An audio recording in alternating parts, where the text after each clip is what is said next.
You're listening to Diabetes Discourse on ReachMD. On this episode, we'll hear from Dr. Scott Isaacs, immediate past president of the American Association of Clinical Endocrinology, and an associate professor of medicine at Emory University School of Medicine. He'll be sharing updated recommendations for managing hypertension in patients with diabetes. Here's Dr. Isaacs now.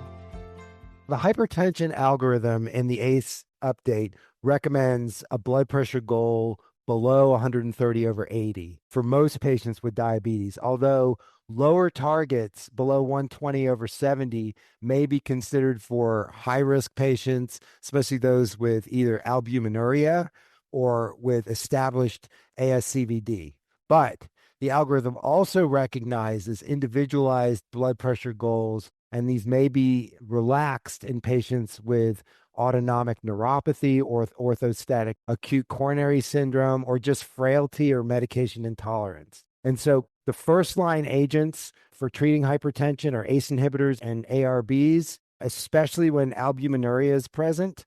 But you can also use thiazide diuretics and calcium channel blockers as first-line options when albuminuria is absent.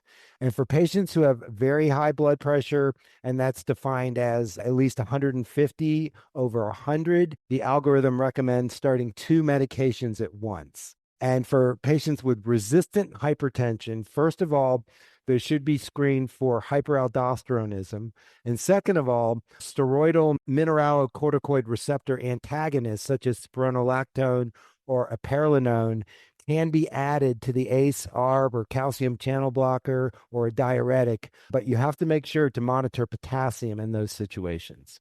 And then finally, the algorithm also mentions finerenone for patients with CKD and also type 2 diabetes and albuminuria. But the important point about finerenone is it's primarily a cardiorenal drug and not as much of a hypertension drug.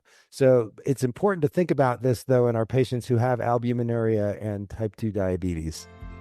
That was Dr. Scott Isaacs discussing hypertension management in patients with type 2 diabetes. To access this and other episodes in our series, visit Diabetes Discourse on ReachMD.com, where you can be part of the knowledge. Thanks for listening.